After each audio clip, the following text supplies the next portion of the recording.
assalamu alaikum yeɓiyankoɓe ayaw habrede pini tv tewteɓe nder ebo leydi kala caggal yettude allah e julde rasulu sallallahu alayhi wa sallam gote mon ɗo wawi wonde no wawi wonirde eɓe wawi wondude eɗo wawi tawede min calmini min juurima min ñaguima duwaw aadi bile aadi salade aadi ɓuuri firtude aadi oɗon aadi tigi pindi tv faade moon kala subaka addande on holko sifa e kelle gadane jayde leydi sénégal kono aadi min gatti huftedinde on troisiéme numéro de la semaine to ɓendu jaydeji moon no kewiɗon yiide ko ɓiyam hewno wuddide aissata ndiaye debbo mo daara halayɓe kono hande on yiyanima ɗo omo selli ko jaam jogui mum ma jiitumo ɗo janggo so hajiɗo jomirato subhanahu wa taala en calminimo passage en calmini kadi yeɓiyankoɓe pindi tawateɓe nder e bawol leydi kala ko noon tigui ene wayno hen garti e bawɗe allah e jaydeji garti kadi e bawɗe allah addude tigui ganduɗa ko kabaruji keesi ganduɗa koye fannuji jaaƴi ɓe garti tigui ganduɗa kay koye oɗon guerre to Ukraine kono kadi ɗin kongi hoore lindi suuti faade ɓe ganduɗa ko ardiɓe walla mbiyen tambiɓe ganduɗa kay ko ngaalu windere nde gomuji ganduɗa kay ɓurɗe sembude walla mbiyen leyɗele ɓurɗe jogade e oɗo saaha kono kay arti ballal faade mabɓe e dunde afrique ene wayno arti toɓɓe jaaƴe no hannit ni guddetirten oɗo subaka koko jayne guindire le soleil national ɓe gaari natal makko kanko hoorejo union africaine lamtoro Bourguédé Macky Coumba Thimbo o arti ganduɗa kay koye ɗen caɗele walla mbiyenna ɗum ko jibini oɗon guerre to Ukraine terrorisme covid 19 ɗeɗon gueɗe kala ɗe ganduɗa ko teskaɗo e nder dunde afrique kanko tigui hoorejo sénégal o kadi o arti ganduɗa kay on aide d'urgence fade dunde afrique ganduɗa tigui to caɗele kewɗe tawateɗo droit de tirage spéciaux DTS e faade ganduɗa ummanade ɗeɗon leyɗele ɓurɗe jogade faade tigui ɗen leyɗele ganduɗa tigui ko ngakkere guura tawateɗon e oɗo saaha ene wayno noon kanko président de la république ko arte tigui e ɗeɗon ganduɗa kay balle ganduɗa kay ummanade banque mondial kono kay e wiide ɓe ganduɗa de ko hirjino faade tigui dunde afrique crise aji kewɗi tawateɗo riposte gam kay afrique wawa dartade e ɗeɗon caɗele kala jayde las ko natal makko jokki toon ene wayno toon o suuti kongi koye ala haali tigui ƴellilgol ɗiɗon cogguli guura ɗo e nder leydi sénégal e wiide makko kanko président de la république so tawi tigui ɗiɗon cogguli ƴellitima ene jahende on guerre to Ukraine on évasion russe en Ukraine makki ko ɗum ɗon tawi waɗi indexé e wiide toon ganduɗa kay ko ɗum ɗon yowitaki e laamu sénégal foof noon koye oɗon guerre ganduɗa kay jaaro hande balɗe nogas e jeetati ɗum woni kongi makko kanko président Macky Sall ene tawi tigui e nder ndeɗon jayde las les échos oɗo subaka ari e kelle mum ɗiɗi ɓe garti tigui ganduɗa kay ko oɗon braquage armé to diwan mo Casamance ene wayno kilifa mo Y'en a marre oɗon rapport tigui wonude tigui ɓesgu mum walla mbiyana famille mum kala ene jeyno e ɓeɗon tigui jaggaɓe walla mbiyana ɓenna tigui ganduɗa koɓe taƴoɓe ɓe jani e oɗon saaha ene wayno rapport o noon ganduɗa tigui ko junggo makko walla bo makko ɗo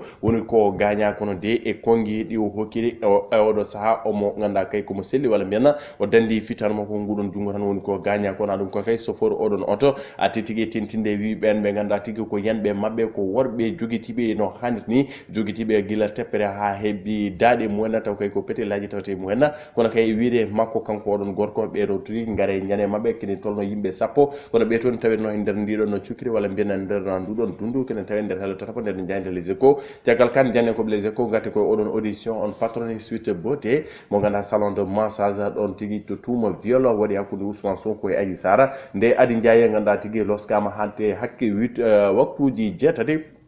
alhaali ganduɗa tigui Sonko e oɗon ganduɗa kay ko o salon de walla mbiyen on présumé viol Adji Sarr kono kay o arti oɗon audition marathon kono e wiide makko o waɗi dressé ganduɗa kay o hokki inde ɓen ɓe ganduɗa ko yimɓe nanaɓe walla mbiyen yimɓe ganduɗa kay ko o mawɓe ɗo e nder leydi Sénégal waɗɓe million ngaji mumen beele de ganduɗa ko waɗa chargé walla mbiyen on ɓeyɗo nannude Ousmane Sonko e nder ganduɗa kay oɗon goɗon losko besbi le jour ɓe garti ganduɗa tigui to diwan mo Casamance demen tellement on base mo Salif Sadio basuji kewɗi noon e oɗo saaha nenen jimani koɗinkoɓe leydi Sénégal ene wayno ɓe mbi ko l'armée rase tout jamareɓe leydi Sénégal iɗene peele ganduɗa kay ittude ganduɗa kay ɗiɗon basuji mabɓe kala kono kay riwtude ɗiɗon rebelaji ha laaɓa ceera ɗum ko wiide trafic illicite de bois soppere leɗɗe ɗe galda e lawol taw kay ganduɗa ko lorgo guesse ɗum ko wiite chanvre gue simme ɗaynojo walla no bandiraɓe ɓuurata famirde ɗeɗon guesse yamba bonno ɗum sarde ɗum saka ɗum kono kay tongol mabɓe nguɗon gomodir pa tambingu tigui kabaruji koni koɓe leydi Sénégal holliti tigui e golɗon no tongol golle ɗum ko tuggude sappo e tati lewru mars nde jabano diwan mo Casamance ko soldat goto leydi Sénégal wasi hen fitan mum kono kay ya won gañi ɓen taw kay wona gañanɗe musde koye diw kala ene wayno de kamɓe ganduɗa ko soldateɓe leydi Sénégal eɓene peele ganduɗa kay ko yaltinde ɗiɗon rebelaji kala no hannit ni e wiide jani koɓe besbi le jour joom galle ndi Hady Ndiaye ene wayno fonnoɗo loskede hanki ko hande de woni to loskete mercredi face au doyen de justice to palais de la justice mo Dakar jayde enquête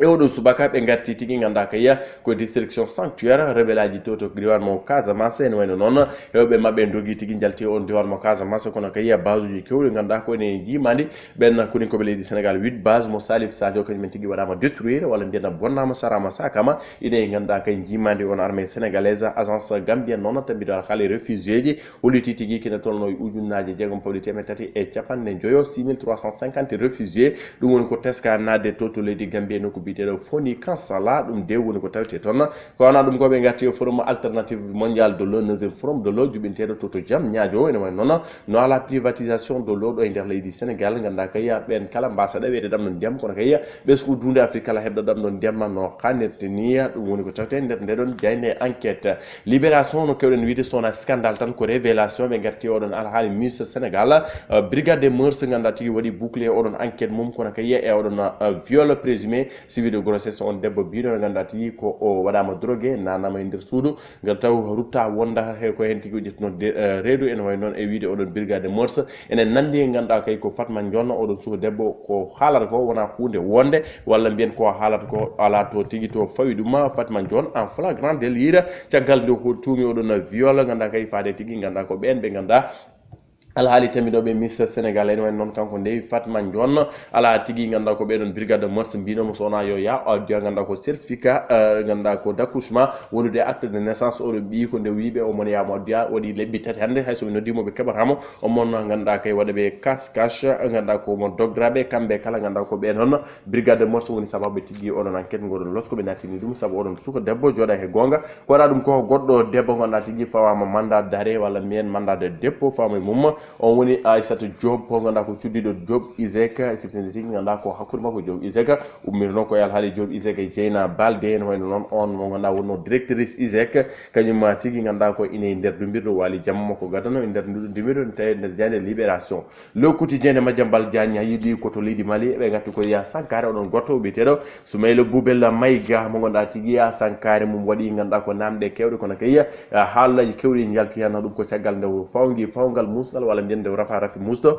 leñol makko yiiɗi yaltintemo gam koye jokki ha safaro banggue goɗɗo ko ɗon de ganda ko ɓen ardiɓe ndiɗon leydi Thialiya ɗon tigui woni ɗo wonno internet nder clinique goto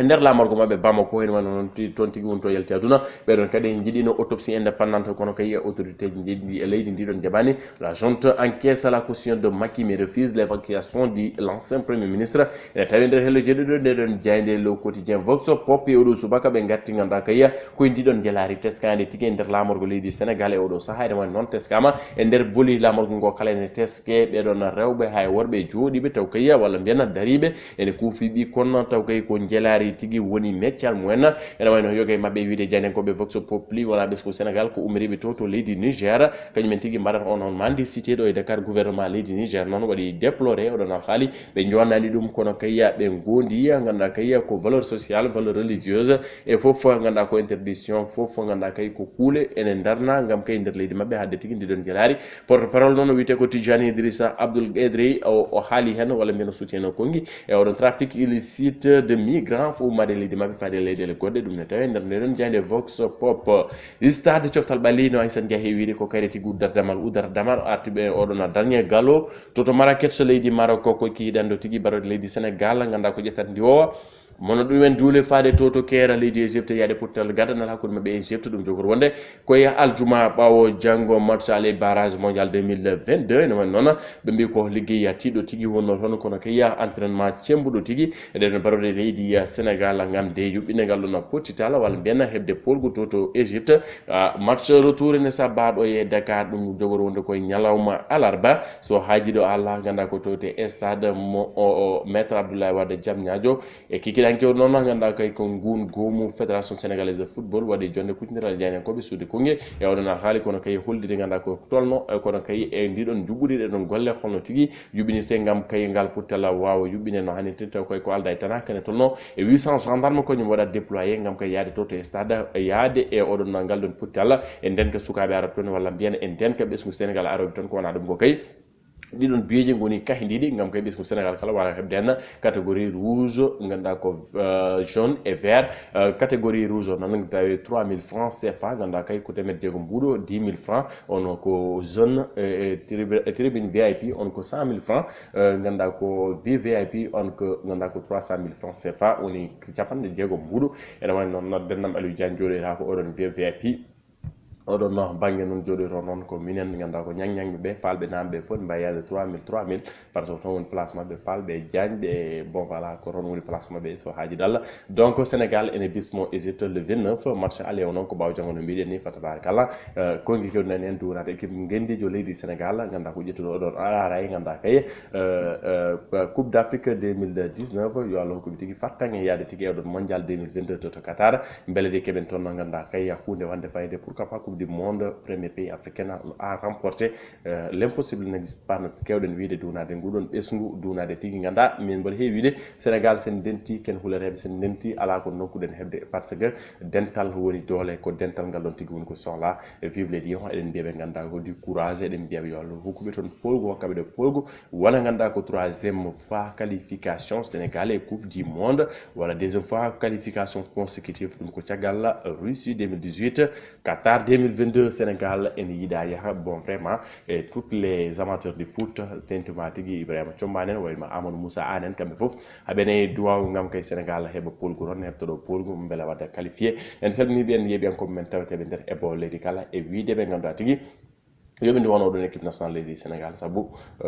fulɓe en jogui ganduɗa ko gueɗal ceerno liyen gorko mo birom tigui onon kala ganduɗa fifta Sadio Ba en son duwnima équipe o woɗɗat son duwnima équipe o yahat to woɗɗi ceerno Abdoulaye Diop en gorko mo Cempeng oɗon gandi kadi ko gummiɗo e duɗal ceerno Saydou Harouna duɗal ceerno Boyto to woni bere makkaji kamɓe kala son duwi wodanno way fa tabarakallah